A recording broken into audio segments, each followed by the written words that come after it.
आज नि बिहानै हिँड्यौ उहाँमा आज बिहानै छ संसद पनि बिहानै जानु लाग्यो बेलुका कति बेला फर्कन्छौ 10-11 बजे हुन्छ संसद कति लामो हुन्छ त्यहाँ भर पर्छ ठुलो गाडी चलाएको आज आज हरेक नयाँ बिहानसँगै सुरु हुन्छ एउटा नयाँ जिम्मेवारी, जहाँ विविध समुदाय, संस्कृति र आशाहरू एकसाथ बाँधिएका छन्। नयाँ आशा, नयाँ लक्ष्य र जनताको विश्वास बोकेको एउटा दिन। यो कथा हो अमेरिका मेरील्यान्ड राज्य सांसद डेलिगेट डाक्टर ह्यारी भण्डारीको, जो हरेक दिन जनताको सेवामा समर्पित हुनुहुन्छ।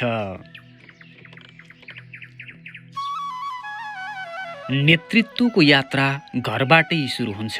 जिम्मेवारीका कागजहरू, कानुन निर्माण, बजेट र सामुदायिक मुद्दाहरू, यी सबै विषयलाई ध्यानमा राख्दै योजनाहरू र उद्देश्यहरू बोकेर उहाँ आफ्नो दिनको तयारी गर्नुहुन्छ। घरबाट मेरील्यान्ड स्टेट हाउससम्मको यात्रा केवल भौतिक दूरी होइन, यो यात्रा हो जनताको अपेक्षा र विश्वाससँगै अगाडि बढ्ने, जहाँ राज्यका महत्त्वपूर्ण निर्णयहरू लिइन्छन्। यो केवल यात्रा होइन, यो जनताको विश्वास बोकेर अगाडि बढ्ने बाटो हो। हरेक दिन नयाँ चुनौती र अवसरहरू लिएर उहाँ अघि बढ्नुहुन्छ। मेरील्यान्ड स्टेट हाउस अमेरिकाको सबैभन्दा पुरानो प्रयोगमा रहेको राज्य संसद भवन। यही ठाउँमा नीति निर्माण, बहस र निर्णयहरू हुन्छन्, जसले लाखौं लाख नागरिकको जीवनमा प्रभाव पार्छ। संसद भवन देशको नीतिहरू बन्ने केन्द्र हो, जहाँ विचारहरू बहस हुन्छन् र निर्णयहरूले भविष्यको दिशा निर्धारण गर्छ। अमेरिकाकै पुरानो मध्येको मेरील्यान्ड जेनरल एसेम्ब्लीमा 449औं सेसन पुरा गर्दै गर्दा मैले आफ्नो 8 वर्षे कार्यकाल पनि पुरा गर्ने मौका पाएँ। यस अवधिमा मैले 29वटा मैले आफैले लेखेको बिलहरू कानुन बनेर राज्यका कानुन बनिसकेको अवस्था पनि रह्यो। र यसमा केही बिलहरू यस्ता बिलहरू रहे कि अमेरिकामै पहिलो बिलहरू पनि बने। श्रवण शक्ति कम भएका अथवा श्रवण शक्ति हुँदै नभएकाहरूको लागि डेफ एन्ड हार्ड अफ हियरिङको लागि ओपन क्याप्सनिङदेखि लिएर सेक्स अफेन्डरहरूलाई इन पर्सन मेरील्यान्डका विद्यालयमा जान नपाउने व्यवस्थादेखि लिएर अमेरिकामै पहिलोचोटि नेपालीहरूको महान चाड बडा दशैंलाई राज्यको मान्यता दिनेदेखि लिएर यहाँका हस्पिटलहरूमा इमर्जेन्सी वेट टाइमहरू घटाउनेदेखि लिएर मैले धेरै बिलहरू पास गरेको छु। र सबै बिलहरूको एउटा कमन वस्तु के पाउँछु भने जसको कोही छैन रिप्रेजेन्टेटिभ जो भल्नेबल छ, तिनीहरूको लागि धेरै जसो बिलहरूले सेवा गरेका छन्। डेलिगेटको रूपमा डाक्टर भण्डारी विभिन्न कम्युनिटी मिटिङहरूमा सक्रिय भूमिका खेल्नुहुन्छ। यहाँ प्रस्तुत हुने हरेक बिल समुदायको आवश्यकता र भविष्यसँग जोडिएको हुन्छ। यहाँ गरिएका हरेक निर्णयहरूले समाज र भविष्यमा गहिरो प्रभाव पार्छ। विचार, बहस र सहकार्य यिनै लोकतन्त्रका आधारहरू हुन्। Great to see you, Governor. First, as the chair of the subcommittee this bill is assigned to, I want to appreciate your administration, MDOT, DSCD, Madam Speaker, and our Madam Chair of the committee for the collaborative work we have been doing on this bill. This weekend at the East Council of State Government, CSG conference in Wilmington, Delaware, with Secretary Day, I was there as well. One theme was clear, Governor.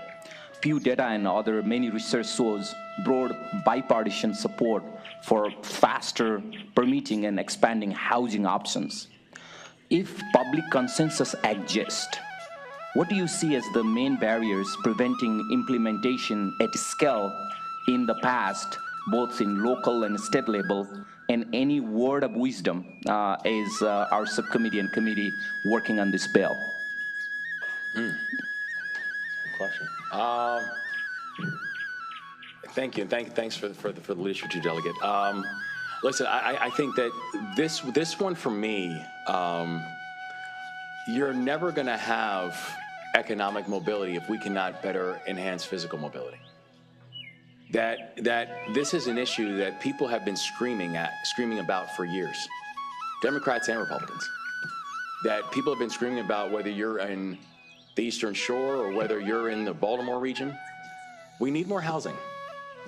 We need to create a greater level of inventory for people. We need more affordable housing so people can actually come here and stay here and gain equity. That the largest driver of poverty in our society still remains housing insecurity, and the largest driver of wealth accumulation is real estate.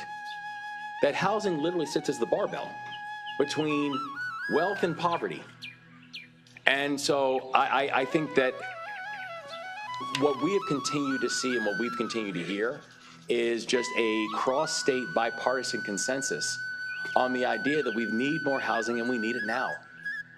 And so I would say, the thing that we would hope and we would urge is that with this, in addition to obviously hoping for the urging of the passing of this bill, we also would just want for our local jurisdiction and our developers to know that we're ready to get busy.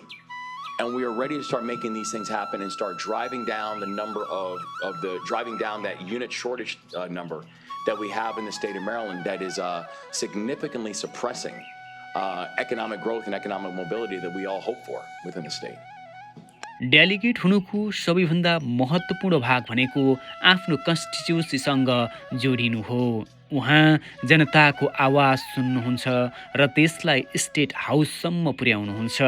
साँचो नेतृत्व भनेको जनतासँग जोडिनु हो, उनीहरूको समस्या सुन्नु र समाधानको बाटो खोज्नु, यही नै हो उहाँको प्रतिबद्धता।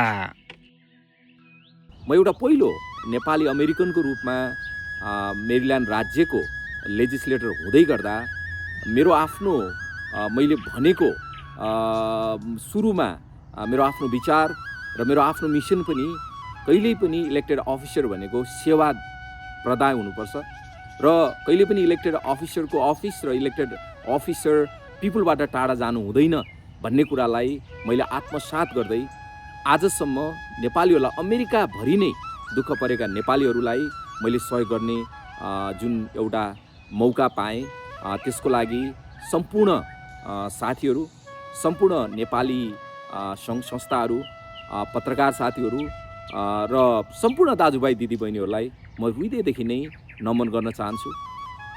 हुन त डेथ भनेको, मृत्यु भनेको आउँछ, कहिले आउँछ थाहा हुँदैन, तर यो एकदमै जटिल अवस्था, कोभिड पछाडि झन् एकदमै धेरै जटिल अवस्था बन्यो। कोभिडको बेलामा जटिल अवस्था बन्यो। कोभिडकै बेलामा मात्र मैले 85वटा बडिजहरूको फ्युनल गर्नुपर्ने अवस्था भयो। बडो अप्ठ्यारो अवस्था थियो। त्यसमा धेरै पत्रकार साथीहरूले हेल्प गर्नुभयो।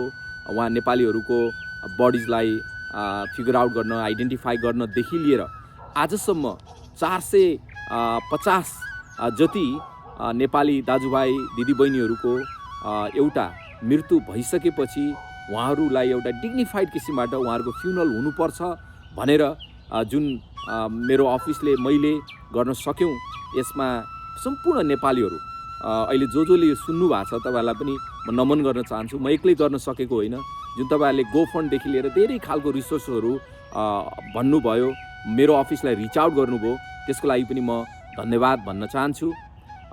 म आफू इलेक्सन जितेपछि एउटा एजुकेटरको रूपमा मेरो प्लेटफर्म पनि त्यही थियो। आज डिस्ट्रिक्टमा मिलियन्स डलरहरू ल्याउन सके, सबैभन्दा मलाई गर्व लाग्छ। 2वटा ब्रान्ड न्यू स्कुलहरू, एउटा रास्पेल एलिमेन्ट्री स्कुल र अर्को चाहिँ नटिङहाम स्कुल हामीले स्थापना गर्न सक्यौँ, अरू पनि इलेक्टेड साथीहरूको कोलाबोरेसनमा। लेजिस्लेटिभ काम बाहेक दैनिक प्रशासनिक कार्यहरू पनि निरन्तर चलिरहन्छन्। स्टाफसँग समन्वय, पोलिसी प्लानिङ र कम्युनिटी आउटरिच यी सबै उहाँको जिम्मेवारीभित्र पर्छन् र यी सबै प्रक्रियाहरू निरन्तर चलि नै रहन्छन्।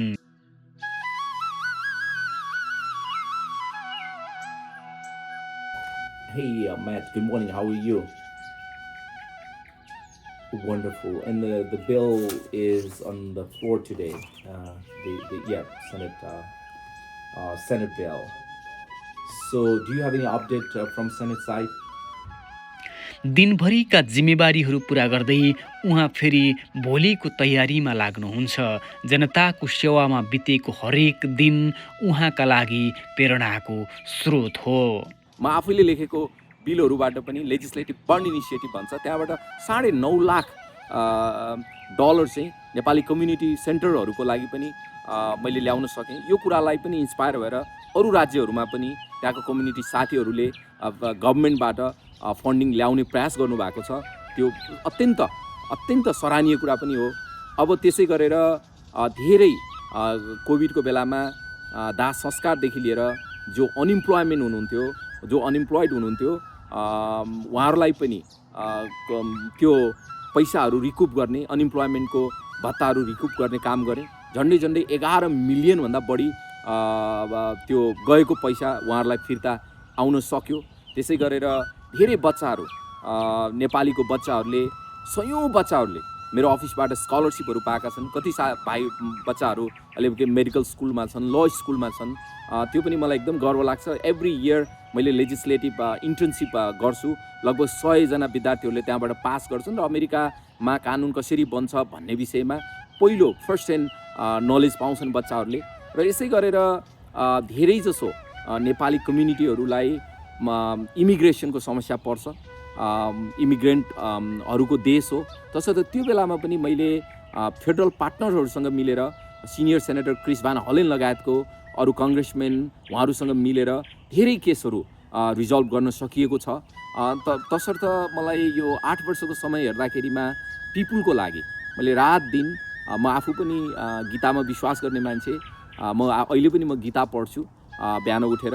र एउटा कर्म गर्नुपर्छ भन्ने, र एउटा यो हाम्रो गीतामा पनि भन्छ, हाम्रो हिन्दू सिभिलाइजेसनमा पनि भन्छ कि वसुधैव कुटुम्बकम, संसारमा बस्ने सबै मान्छेहरू हाम्रा दाजुभाइ हुन् भन्ने त्यो कुरालाई अनुसरण गर्दै आज मैले अमेरिकामा सबै दाजुभाइहरू, मलाई 13 दिने दाजुभाइ जस्तो लाग्छ।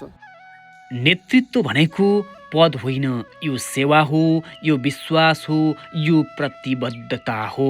जनताको विश्वास यही नै उहाँको सबैभन्दा ठुलो शक्ति हो। डेलिगेट्स डाक्टर भण्डारी समर्पण, सेवा र प्रतिबद्धताको एक दरिलो उदाहरण हो। जनताको आवाज हो।